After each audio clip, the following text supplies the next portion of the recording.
But what happened, so now we can kind of transition over to what academics were talking about, that video, the business of running a network. I was going to do that when you brought up that he was starting a network. Yeah, so this goes down to the business. Academics pretty much broke down how business-wise everything Adam is doing and trying to do with Pivot. So for the last 3 years, we could say, or 4 years, or for the last 3 years, we could say Adam has primarily, he's pivoted his content, which is something that you have to do as a content creator. When he first came in, he did BMX. And then he realized there was a SoundCloud rapper niche. He capitalized on that. When that one died, he moved over to LA gang culture. Now, when that one died, this new one that we're in right now on YouTube is debate YouTube. Yeah. So exactly, everything's the debate now. So the Just Pearly Things, the Fresh and Fits, the Destinies, the Richard Spencer's, but he's not even heavily on YouTube like these other people that, but social commentator, debate social commenters, putting a transgender versus a non-transgender, or putting a sadist next to a religious person. Yeah. You know what I mean? Whatever. With a 4-year-old. Yeah.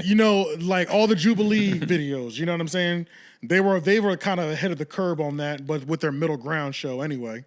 But, putting opposing views apart each other, and that's the content now. Yeah. That's the transition that Adam is moving into, because that's where the tide is going on YouTube.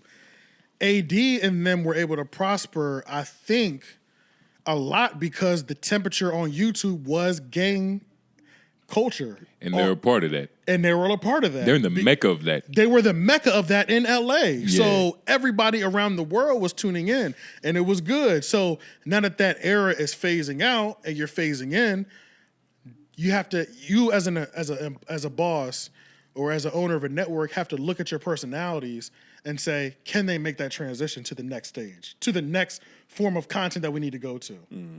Genuinely, you have to be able to objectively look at it, no matter how good of friends we are. Like, I think you might be great as fuck at interviewing rappers, but I think you would fall into shambles, or you would not perform if you had to host a trans debate or a religious debate. Whatever our next mode is.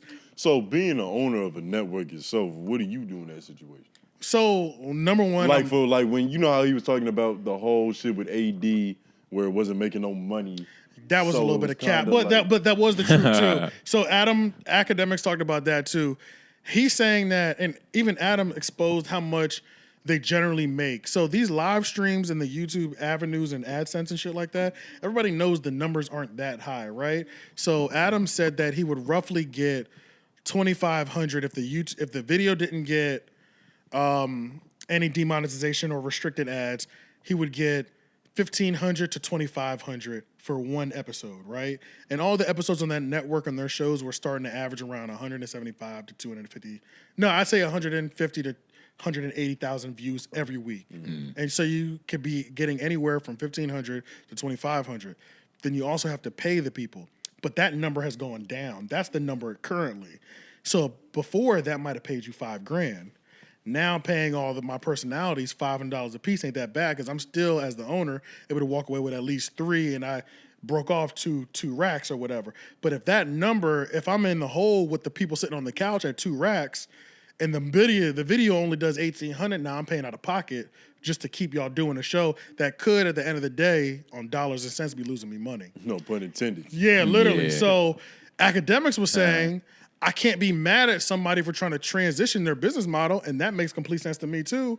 If what we were doing before was making us, let's just say, $10,000 a video, and now, because of the change in the temperature, it's making $2,500. We're fucking in trouble. And also, not only are we in trouble, why would we keep making $2,500 content when if we transition, we can be making $10K content again? You know what I mean? So as an owner, you have to look at, can my personalities make that transition? I think T-Rail was able to make that transition, can be able to make that transition, and he's proved it by going on other shows, and no matter what the temperature is, able to match the temperature but be himself still. Yeah. I don't think that AD has that capability. Housephone, I think, does. Housephone actually does. Adam, he's not even a great debater. He's kind of a shitty debater. He's terrible at it. Nigga be high. Yeah, his shit is terrible, but it's like he has the leverage because he has the platform. So of course, and he's the face. Yeah, he's the face. So of course I'll talk to you. You know what I'm saying? Like, even if I think you're an idiot, you know, I'll pull up there for some views real quick. You know what I'm saying? To help my channel. How you feel about his interviewing?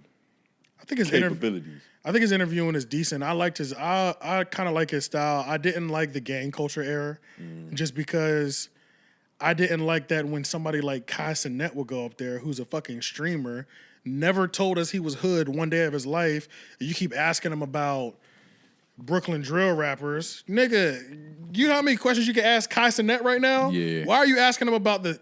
Even if he is from the hood, why are you asking him about, did you know any of these guys that are in this beef right now? You know what I mean? I didn't like that shit at all. Like, it's a difference between being a great interviewer and a great conversator. Right. Like, when I think of interviewer, I genuinely think of, what's that one nigga? Bill Moore. Or what's that one old dude? Oh, the real old dude. Larry David. Larry David. Yeah, Larry David, yeah. What's some black dudes? Larry King. Larry David is a comedian. Larry King. Oh, Larry King. Yeah, But you're talking about the old dude. yeah. Charlamagne's a great interviewer. Charlamagne's a great interviewer. He listens. You know what I mean? And he's able to digest. He's asking good questions. He's getting questions based off of what he's able to move the conversation, hit his stuff, but still able to dig in. You know, so Might go off on a side tangent. might go on for a little side quest because you said something interesting, but I'll bring us back around to my questions at some point. Yeah. So now that you bring it down like that way, maybe he's a great commentator. I think he's 50-50 because sometimes he be on point. You know, I'm not gonna lie, because sometimes he do interviews. I'm like, this nigga going crazy. He's snapping right now. You know? That's why you have to do what your heart wants to do. Yeah. Because it's like being a businessman, especially Adam, like he's doing a lot of things he don't want to do. He's interviewing a lot of people he doesn't care to interview. So the interviews that are good are fucking fabulous. Yeah, like the one with Raw. That shit was crazy. Great, yeah. The people that he genuinely, the OJ the Juice Man one. Yeah. Amazing. You know what I'm saying? That nigga was excited as a motherfucker. Yeah, he's excited as hell, you know, like, but so that's what kind of waters down his, I would say that does kind of water down his ability because he'll interview anybody that could possibly get him a click today or in the future. And a lot of the times, you know, you're taking a lot of duds in between those. Which is what I think was like the rock that hit the window and shattered the whole dashboard and shit. Yeah. Because it's like, it gets to a point in time where when you're responsible solely for the success of this whole company. Right. Because at the end of the day, no matter what happens, it's on you. You got to make sure this ship is still afloat. You take all blame. Literally. You might not even take all the wins, but you're for sure catching all the blames. You are the pirate of this ship. So with that being said, because I try to empathize. Because I can understand how you see what works and you know that works. So you want to just take that, extrapolate it, and put it on a macro scale. Right. So when you hear a little thing like, oh, a little trans drama, you might even forget in the moment that like, yo, this is your homie that you should have a little. And we mentioned before, there probably was already a lack of emotional intelligence to begin with. So it makes it even easier when it's like, bro, this shit is numbers. To cross that line, like I need a certain amount of views so this ad revenue can make sense. Right. So it's like, and you can tell that he's kind of in the era of content creation where he's like, nigga, I'm not here to wait for moments. It's I'm capitalistic. not here to waste time. Like, yo, let's manufacture this shit and let's get it out there. It's capitalistic. It's we're doing what makes the money and makes the views. He's not even fucking them bitches no more. He's just like, all right, let me. Yeah. When do I come again? Literally. You can Patreon exclusive. You can feel his heart's not in it. So I do empathize with him, and I look at it because No Jumper is one of the business models that I looked at to do what I want to do because I've always wanted this media house or or production company. What I really want is I want Tyler Perry level. That's what I really want. You want a studio in Atlanta. I want a studio to where you want to be able to put a bid on BET. Yeah, exactly for sure. I want like Tyler Perry has a White House on his compound. So any movie being made that needs a White House also has his studio to call now to rent their studio. You know what I'm saying? In case they don't want to go to fucking North Dakota because it's all the way over there. They can just come to my crib. Thinking about little things like that. Like we've only had these 4 or 5 studios to make these type of movies at. Tyler Perry just gave us a studio grounds with 300 acres. It's got 4 different neighborhoods, a White House replica. You know what I mean? Like that's where it's at. Would you put on a dress to do it? Like if you had to do like the whole Medea route? No, I wouldn't. No, I wouldn't do it. Yeah, I'd still hold on to that. So like, there's certain things I'm not doing. Like, I'm not emasculating myself for no check. You know what I'm saying? Like, I'm not doing that shit, and I wouldn't emasculate myself. I wouldn't do that. Like, especially because that's a thing. Like. A successful straight black man, that shit is rare, low key. Like, niggas is out here looking to put a gay allegation on you. Always have a time that they can remember that you put the dress on or lipstick, man. You know, but once you did it, all of a sudden, you was the biggest thing in the world. You know, I'm good on all those moments. Everybody got a little ditty on them when they get to that. Yeah, you know what I'm saying? Like, a little sprinkle of puff. Yeah, but so yeah, I do look at the business, and I think that Adam did look at his personalities and say that they can't come to this. They can't come in this new way that YouTube is pushing the business.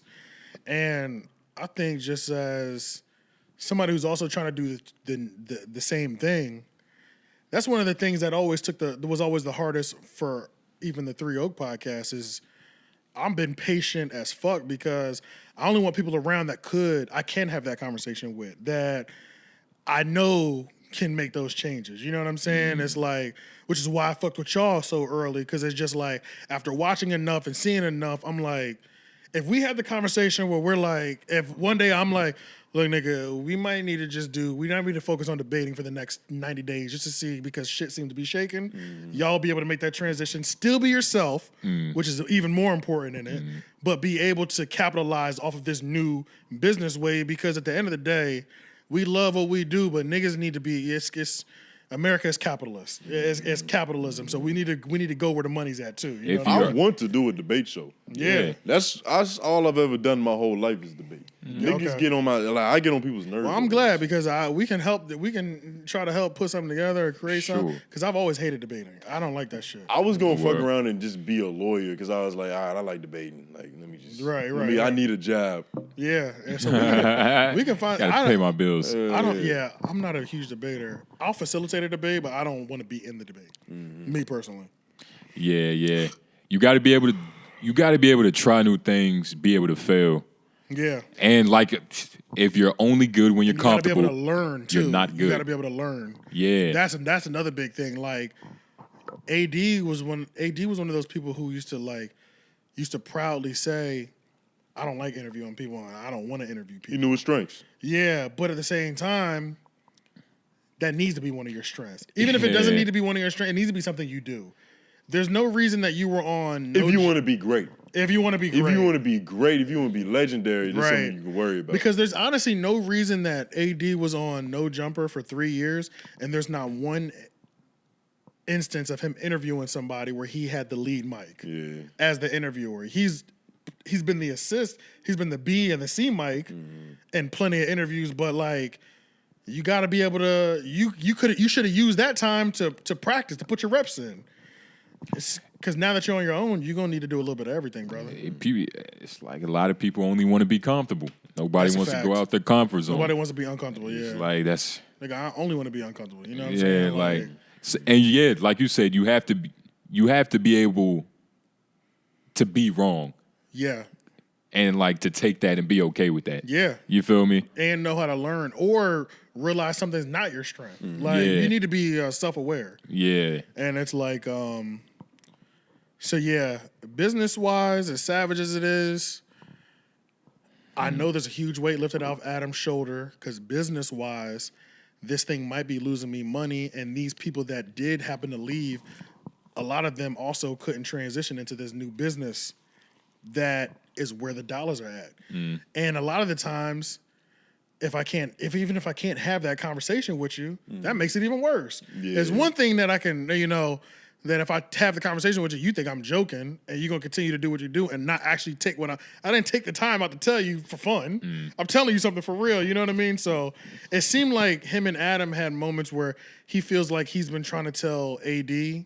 Adam has mentioned that he's tried to tell AD, I need you to step your game up a couple times, and AD, the way he made it seem like he just kind of brushed it off. Like, because he probably told him in year 4 when they were cool, when they started telling yo mama jokes.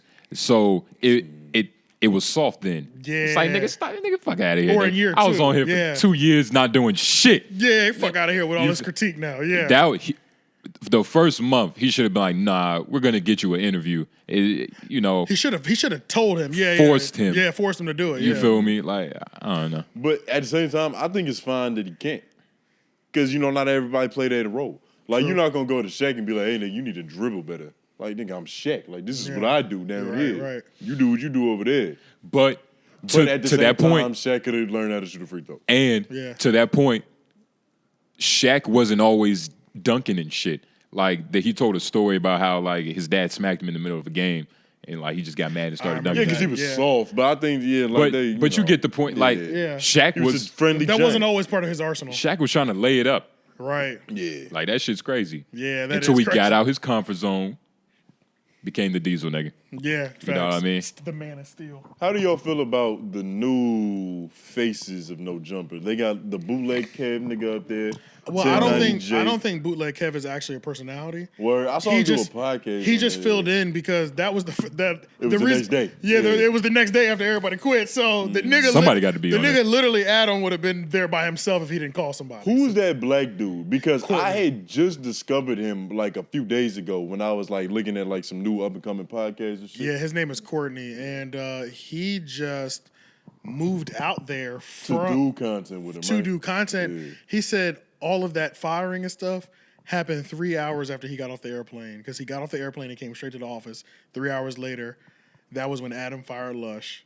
And then the next day at AD, you know what I'm saying? Like, that was day one, and then all that. So his first week or less than a week at the job, half the staff quits. Half your on-air personality quits or gets fired, and you just moved across the country to make this part of your life, to make this your life. That's crazy. And everybody's watching because it's like, who's gonna be the new niggas? Who's and also Poetic Flacco is still there. Almighty Suspect is still there. Sharp. And Sharp is still there. And I do. Oh, my fault. Go ahead. No. I do feel bad for Courtney though, because I do think I did like him. Like, he cool. He cool. Yeah. Nigga. I fuck with him. You know what I'm saying? Every time I've seen him on camera, I'm like, oh, I wouldn't mind listening to content from him. He's a good brother. Yeah, that's a good brother, and it's kind of fucked up that. But at the same time, he got to keep his head down and do what he got to do. You know what I'm saying? Unless the next thing we talk about with Adam22 is where he draws a moral ground at.